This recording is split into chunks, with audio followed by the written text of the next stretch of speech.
Bienvenidos amigos, esto es JN Noticias, mi nombre es Ismael Soto y es martes 9 de abril del año 2019.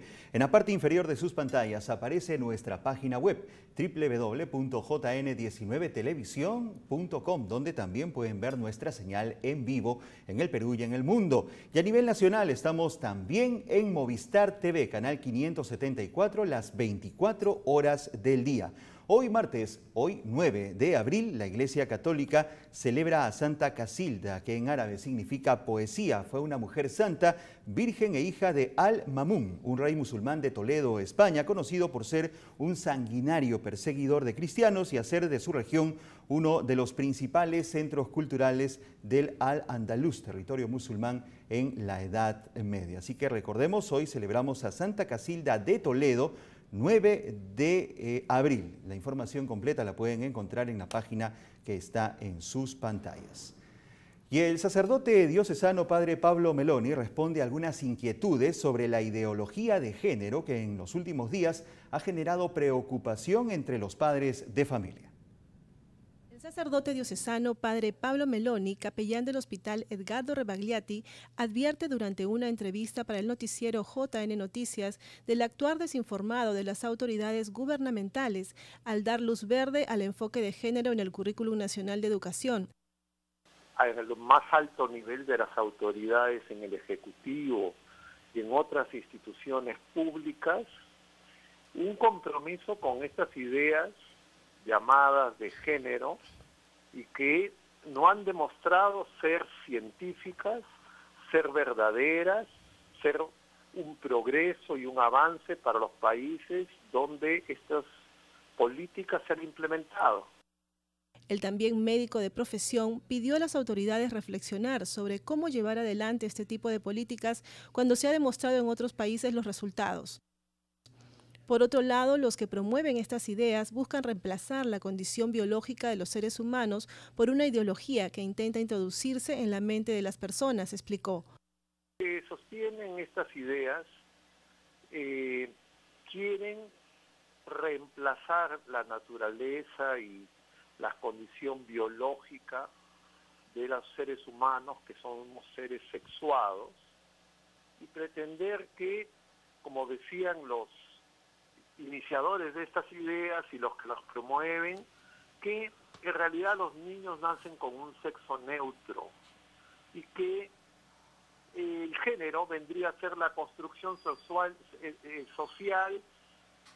de la identidad de género que cada persona realiza de manera arbitraria, ¿no?, independientemente de su condición biológica y simplemente como parte de su deseo, su voluntad o sus ideas. A la pregunta de qué deben hacer los padres de familia ante esta amenaza, el sacerdote propuso la instauración de una consulta popular. Es necesario escuchar la voz de los padres de familia, expuso. En el Perú, lo que corresponde es que el Congreso dé una ley eliminando de toda la legislación pública y de toda norma pública de cualquier nivel el término género, y en todo caso someterlo a la decisión soberana de la población, que convoque un referéndum. Estas autoridades que les gusta tanto la consulta popular, yo creo que acá hay un tema donde el Ejecutivo, si es que realmente quiere responder a las necesidades sentidas y a las preocupaciones de la población, esta es la principal reforma política que deberían implementar y llevar adelante. Finalmente llamó a la reflexión a todos los peruanos a no dejarse manipular por estas ideas que no buscan la disminución de la violencia contra la mujer, ni mucho menos la reducción de los feminicidios en nuestro país. Entonces lo que extraña es como, sin tener esas certezas y esas seguridades, las autoridades de turno toman decisiones a espaldas de la ciudadanía, esas afirmaciones falaces que dicen que esto es para reducir la violencia o que es simplemente buscar la igualdad entre hombres y mujeres, oportunidades y derechos.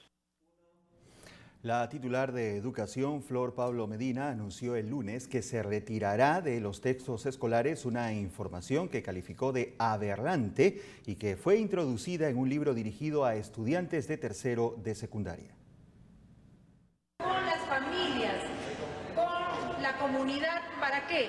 Para promover que nuestros estudiantes, nuestros niñas y adolescentes puedan crecer con hábitos saludables, pero sobre todo sintiéndose seguros, sintiéndose protegidos, sintiéndose queridos, tanto en la institución educativa como en las escuelas. Así es que creo que esos son los puntos en común. Necesitamos una formación integral, una formación, y en el tema que ha sido un tema de debate amplio respecto al tema del enfoque de género, el planteamiento nuestro es parte del enfoque integral de desarrollo de las personas. Aquí no se trata de dar contenidos que atenten la integridad de los estudiantes, contenidos que hipersexualicen a los chicos, no se trata de eso. Aquí lo que se trata es de una política de igualdad, de oportunidades entre hombres y mujeres, de una política de romper estereotipos y discriminación y de una política de respeto a la diversidad. No podemos seguir permitiendo que los feminicidios crezcan, que la discriminación crezca en nuestro país. No podemos seguir permitiendo que entre peruanos nos estemos discriminando por nuestro color de piel o porque somos varones o mujeres o porque somos de la sierra, de la costa o de la selva. Y creo que ahí estamos de acuerdo que necesitamos una educación centrada en valores, centrada en las personas, y ahí todos nos ponemos de acuerdo, escuelas, familias, comunidad, autoridades, y el Ministerio de Educación hemos también manifestado, es un ministerio que va a trabajar de la mano con los maestros, con las familias, de las manos con las regiones. Solo así podemos hacer esa educación de calidad que nuestros niños merecen. Creo que aquí ninguno de nosotros quiere algo malo para sus hijos. Yo tengo 3 niños menores y quiero lo mismo que quieren las familias para sus hijos, que crezcan sanos, que crezcan bien, que se sientan seguros y que puedan lograr sus proyectos de vida. Eso queremos todos. Y para lograr eso tenemos que abrir el diálogo, tenemos que romper esa polarización en la que hemos entrado. Y más bien, ¿qué tal si nos unimos con aquello que sí nos une, que son el bienestar de nuestros hijos? Toda la disposición para dialogar, y ha sido un espacio muy importante de debate, de construcción y también de reconocer y hacer medias culpas desde el sector, y estamos para mejorar. Este es un ministerio de puertas abiertas y su compromiso es seguir mejorando, porque es... Y estamos en nuestros estudios con el señor Manuel Ernesto Bernales. Él es analista político. Con él vamos a conversar sobre el análisis de las nuevas políticas públicas que tienen que ver con el Gabinete Salvador del Solar. Pero vamos a empezar con el tema que estaba en pantalla, que tiene que ver con esta controversia, esta polémica entre lo que es el enfoque de género, la ideología de género y lo que ha sucedido recientemente en cuanto a este texto escolar que en la versión de la propia ministra de Educación ha tenido un contenido aberrante para estudiantes de tercero de secundaria. ¿Cómo está, señor Ernesto Bernales? Bienvenido. ¿Qué tal? Gracias. Un gusto tenerlo con nosotros. ¿Qué opina sobre el tema? Bueno, hay una evidencia. La ministra ha señalado una partecita que es un acceso al Internet. Un link. Un link, lo que se llama un link, un vínculo. Y ese vínculo no es con la información de un país como Colombia, Ecuador o Chile, que son más parecidos al Perú. Claro. Es un link con la ideología oficial de Cuba. Yo creo que esto no se trata de un link para hablar sobre los cromosomas, en los cuales la información de los biólogos cubanos no va a diferir de lo que puedan decir los biólogos que asesoran a Trump o de los biólogos nuestros, claro, sino que se refiere a una valoración social en la que está de por medio la noción, el concepto de persona.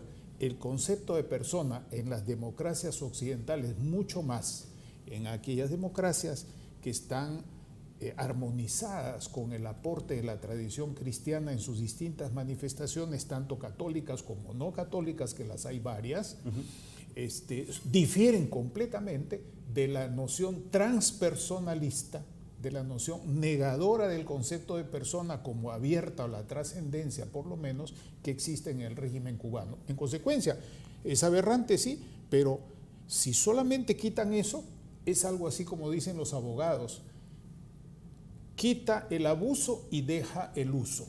Esa es una primera evidencia. Muy buena definición. La segunda cuestión fundamental... Ahora, se trata solo de tapar el link o quitar el link, pero eso ya salió. Es como cuando ya se dio la palabra dicha. Por eso digo. No hay una forma de volver atrás. Eso es casi como decir, tienes cierto derecho a pataleo, pero esto va.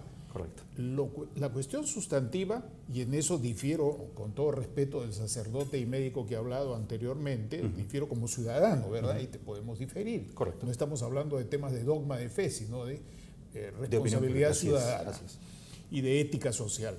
Difiero en este sentido. Yo creo que es un asunto tan grave que es algo así como que el Ministerio de Justicia apruebe un decreto supremo diciendo que el Perú es una república federal, o que alguien diga eso y se pase como si no fuese una cosa trascendente, como si no chocase con la Constitución.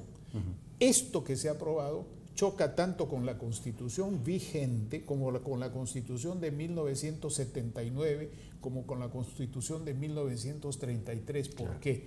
Porque en estas otras, inclusive en la actual, que es criticada en los aspectos principalmente del régimen económico, la noción de persona, y valga el pleonasmo, o sea, la repetición de persona humana, porque no hay persona que no sea humana, ¿verdad?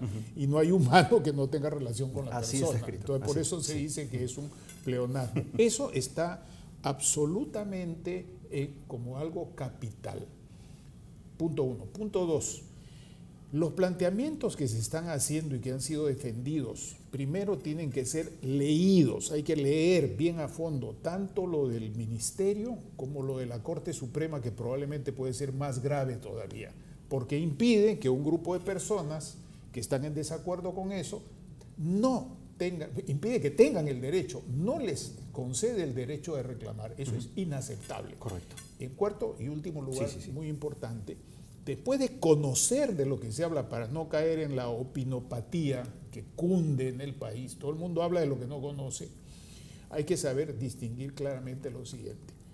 Lo que en Naciones Unidas se llamó, y yo he trabajado 20 años en Naciones Unidas, en América Central, Europa y países del Mercosur y Chile, lo que se llamó enfoque de género tenía una cuestión sustantiva y capital, que es promover todas aquellas acciones y políticas que colocaran a la mujer en mejor condición para tratar de igualarla con el varón, en distintos aspectos, los ingresos, el trabajo, la educación y lo que fuere. Pero de ahí a hablar que enfoque de género es respaldar automutilaciones que hacen algunas personas, y dicho sea de paso, no por eso los vamos a irrespetar, ¿me comprendes? Porque supuesto, aunque hagan automutilaciones, la Constitución y el concepto de persona del cristianismo y de la civilización occidental los defiende. Ellos pueden tener su elección de conducta, pero se les defiende. Correcto. Entonces, ¿qué ha pasado? Se ha degenerado los criterios de política, de igualdad y de promoción y desarrollo de la mujer que se impulsó por parte de Naciones Unidas. Y lo grave es que hoy día se usa la frase enfoque de género y política de género para meter allí un montón de cosas que no tienen que ver con aquella raíz esencial. Y que no se están específicamente dando a conocer de manera profunda. Bien, vámonos con otro tema. El primer ministro, Salvador del Solar, se presentó ante el Congreso hace unos días y presentó, entre otras cosas, los lineamientos de su gobierno. En medio de esto se da una situación de crisis que no es nueva, que estuvo latente siempre en Las Bambas por la situación de las minas y los comuneros que se encuentran en el lugar. La Iglesia Católica también sirvió de mediadora en este caso. Hoy hay algo nuevo. Los comuneros de Chalhuahuacho han acordado desbloquear temporalmente la vía de ingreso a Las Bambas. ¿Hasta cuándo? Hasta que llegue el primer ministro Salvador del Solar a la zona y conversar sobre otros planteamientos, lo cual suena no a un levantamiento de la medida de fuerza, sino simplemente a una tregua. ¿Qué opinión le merece? Primero, que Chalhuahuacho no está en la zona en la cual se han producido los problemas. Chalhuahuacho está en otra zona. Si pudiéramos pasar un mapa de la provincia de Cotabambas y del departamento de Apurímac, veríamos que Chalhuahuacho tiene que ver con la entrada de la mina, pero que el envío de los materiales a través de la carretera pasa por otro lado y hasta por el Cusco, de tal manera que estamos hablando de una manera imprecisa y hay que hablar con precisión. Primero, la evidencia es que el acuerdo es con algunos y con otros no. Todos deseamos que haya un acuerdo, pero todos deseamos que ese acuerdo sea un acuerdo satisfactorio para los problemas de la gente. Un ejemplo, no es posible tomar una carretera y en base a un reclamo incurrir en un delito, porque es un delito lo que está produciendo. El bloqueo. El bloqueo es un delito. Sí, ¿no? sí, Eso claro está que sí. tipificado así, no solamente en el Perú, en Cuba, en Venezuela. Sí, porque está restringiendo los derechos de otras personas. De otras personas, así es. Pero por otro lado, vamos a poner un ejemplo. Supongamos que somos nosotros que estamos viviendo en una zona y por ahí por donde está la avenida es una pista por la que pasan 300 camiones todos los días y nos dejan ruido, movimiento y mucho polvo, y polvo además contaminante. ¿Sería justo? Claro. Claro que no. ¿Sería necesario hacer un estudio de impacto ambiental? Por supuesto, más rápido, aunque el convenio del contrato no lo diga, porque es una evidencia. Y el problema no está enfocado desde el punto de vista del impacto ambiental, hay otros intereses de por medio también. Así es. Tal vez me salto algunas cosas. Sí, yo claro. conozco bien el tema es complejo, sí. Porque yo he estado trabajando allá y soy coautor del acuerdo que se hizo para el acuerdo de Chalhuahuacho por más de 2.000 y pico de millones de soles, de los cuales no se ha ejecutado completamente, y el propio presidente ha dicho que no tiene un buen grado de ejecución. Correcto. Porque el sistema de ejecución es deficiente. El viejo profesor Luis Jaime Cisneros diría que es defectivo, o sea que está mal desde el momento que ha sido concebido. Pero este es un problema de la administración pública peruana. ¿Pero van por buen camino en cuanto a la solución al mismo o no? En cuanto a la solución al mismo, yo deseo que vaya por buen camino. No necesariamente. Los invito a ver una cosa. Miren una fotografía que hay hoy día en el diario Perú 21. En el diario Perú 21, donde están negociando junto con Monseñor Cabrejos, con quien trabajamos en la negociación de Conga, dicho sea de paso, y por eso hablo con conocimiento de causa, para evitar muertos, trabajamos con él ahí. Yo estuve en ese equipo a pedido del ministro Conga es un conflicto Merino, minero de oro en Cajamarca, bastante así sonado es. y muy... Bueno, junto al padre, a Monseñor Cabrejos, están unos amigos muy distinguidos, pero que de solución de conflictos solo saben en los papers que hacen, en los documentos que publican para cuestiones académicas o para conseguir consultorías, pero que ellos alguna vez hayan pisado o que hayan estado metidos o en la solución o en el fracaso de una gestión de problema, no. En consecuencia, eso hace ver que se necesita que esté ahí presente la gente que sabe el tema, no personas académicas que respeto y quiero como amigos, claro, pero que no tienen la preparación. Correcto, no se va por un camino adecuado. Entonces, me parece que hay algunas cosas que deben ser muy rápidamente ajustadas para que el asunto pueda ir mejorando gradualmente. Y termino con una hipótesis. Sí.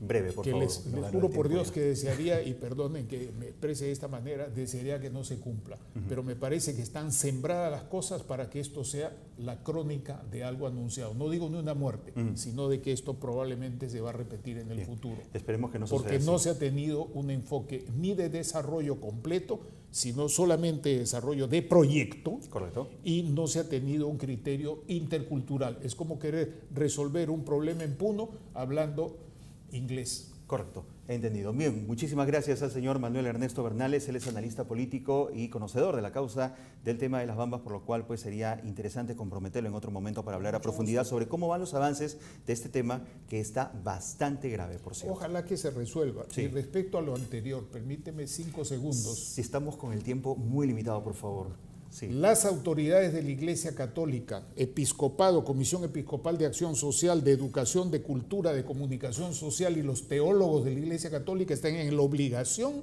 de describir, informar y opinar sobre este pretendido enfoque de género, que es en realidad algo fallido desde su concepción. Correcto, muchísimas gracias. Bien, vámonos con más información, amigos, hasta otro momento, y como le digo, lo comprometemos para poder conversar a profundidad sobre este tema, señor Manuel Ernesto Bernales. Nos vamos a otra información. El alcalde de Lima, Jorge Muñoz, ha anunciado que se continuará con la reforma del comercio ambulatorio. Esta madrugada, el Burgomaestre encabezó un operativo contra el comercio informal en la avenida 28 de Julio, en Lima, muy cerca a lo que es el Emporio Comercial de Gamarra.